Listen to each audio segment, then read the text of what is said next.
La semaine dernière, l'ANAD a procédé à la signature de ses statuts et à l'élection de son président. Je suis heureux de vous annoncer que le président Selou a été élu pour 2 ans en qualité de président de l'ANAD.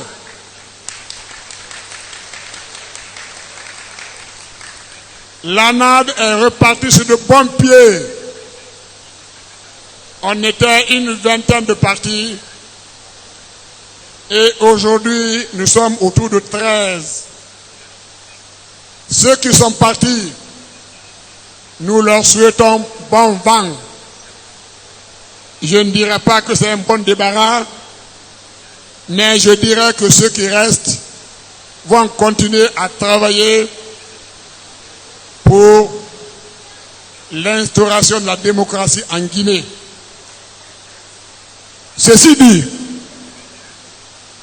nous avons constaté que le gouvernement a fermé les frontières en ce qui concerne l'exportation de quelques produits agricoles. Nous, en tant que parti responsable, nous dénonçons cette décision. Si vous fermez les frontières de la Guinée, que le Congo de la Guinée, que le Gombo de la Guinée ne va pas au Sénégal, ne va pas en Sierra Leone, ne va pas au Mali. Le Sénégal peut fermer sa frontière parce que nous recevons le sel du Sénégal. Nous recevons la friperie du Sénégal. La Sierra Leone peut fermer ses frontières. Allez à Fouekaya. La poudre de manioc, c'est des camions et des camions qui rentrent en Guinée quotidiennement. La Sierra Leone peut fermer aussi ses frontières. Le bazin que nous portons ici vient du Mali. La kéké que nous consommons à Conakry vient de la Côte d'Ivoire. La sardine, la margarine. Quoi encore? L'oignon vient de la Gambie. Si nous fermons nos frontières, les autres ferment leurs frontières. Comment nous allons vivre? Si vous empêchez les pêcheurs guinéens à vendre leurs poissons là où ils veulent, ceux qui produisent la pomme de terre à les vendre là où ils veulent, comment vous pouvez encourager la production locale? Même le riz que nous mangeons en Guinée, qu'on appelle le croissant, est-ce que c'est produit en Guinée? Ceux qui envoient ce riz, s'ils ferment aussi leurs frontières, comment nous allons vivre? Je vais développer ça la semaine prochaine. La route qui relie la Guinée à la Sierra Leone, de Farmoria jusqu'à Rogbéré, a été financée sur un don de l'Union européenne. Tout simplement pour favoriser les échanges entre la Guinée et la Sierra Leone. La route entre Sigiri, Koué, Mali, Narena, Bamako, la portion de la frontière a été financée par l'Union européenne sur un don, tout simplement pour faciliter les relations commerciales entre la Guinée et le Mali.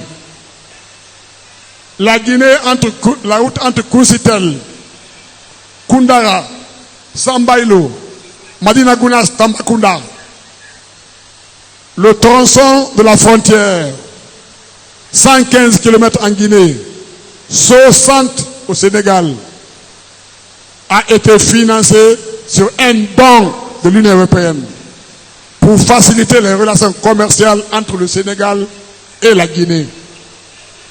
La route Boké-Kebo, pour laquelle nous recherchons le financement aujourd'hui, et également l'étude a été financée également par les mêmes bailleurs de fonds. Si nous fermons nos frontières, qu'il n'y a pas d'échange commercial entre nous et ces pays, ça veut dire que ces routes-là n'avaient pas besoin d'être financées sur des dons. Pour nous, c'est une mesure qui ne tient pas la route. Elle vise à décourager la production locale.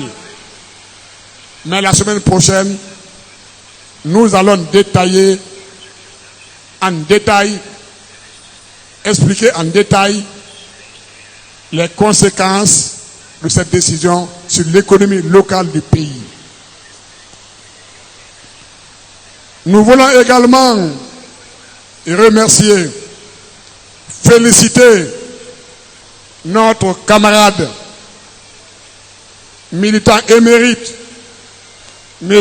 Mohamed Bari, secrétaire général adjoint, pour la collecte de fonds qui est initiée et qui se déroule actuellement pour prouver au monde entier que l'UFDG est financé par les cotisations de ses militants.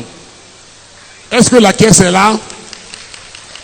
Je voudrais voir la caisse ici pour prouver à la presse que l'UFDG n'est pas financé par des fonds occultes. L'UFDG est financé par les contributions volontaires de ses militants. Les militants aussi bien à l'intérieur du pays qu'à l'extérieur du pays. En tant que vice-président, à chaque semaine, moi-même, je m'acquitterai de ce devoir. Mohamed Bari vient recevoir ma contribution. Je crois que mon montant va battre celui de vice-président Badosso. Et donc, voilà, mets dans la caisse. La caisse est là. Elle permet de financer le parti.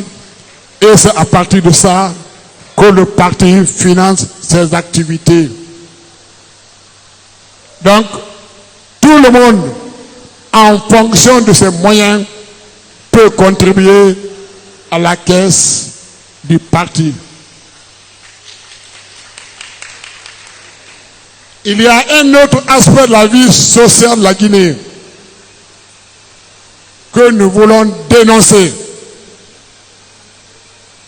On dit qu'on n'ira pas aux élections, il faut ce qu'ils appellent le RAVEC.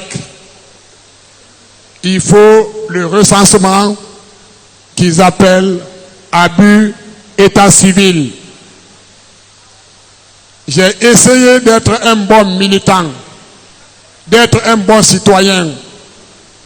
La semaine dernière, j'ai voulu me procurer d'un acte de naissance biométrique pour un de mes petits-enfants. Nous avons envoyé le chauffeur dans une banque qui s'appelle FBN Bank.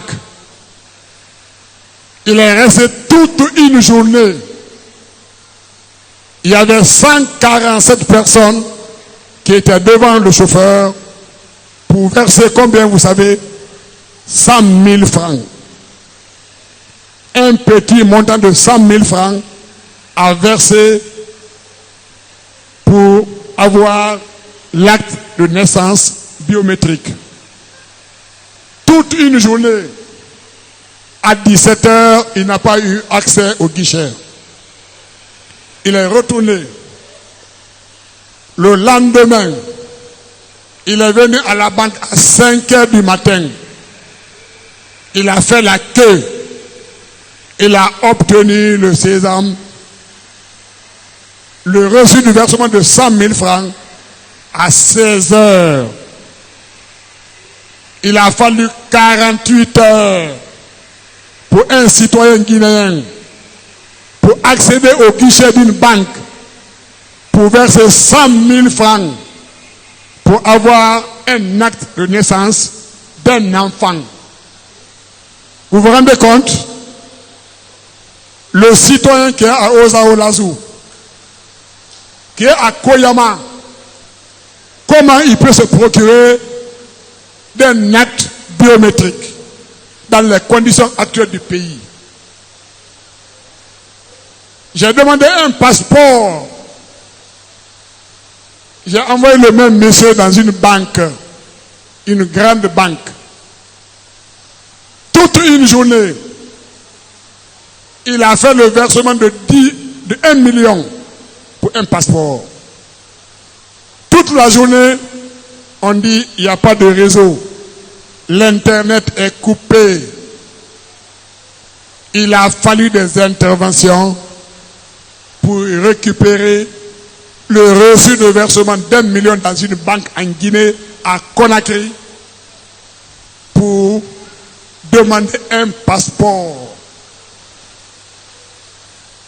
Comment on peut espérer et rêver et respecter les 24 mois de transition dans ces conditions? Comment les Guinéens qui sont en Chine, qui sont à San Francisco, qui sont au Vietnam, peuvent se procurer des documents officiels du pays?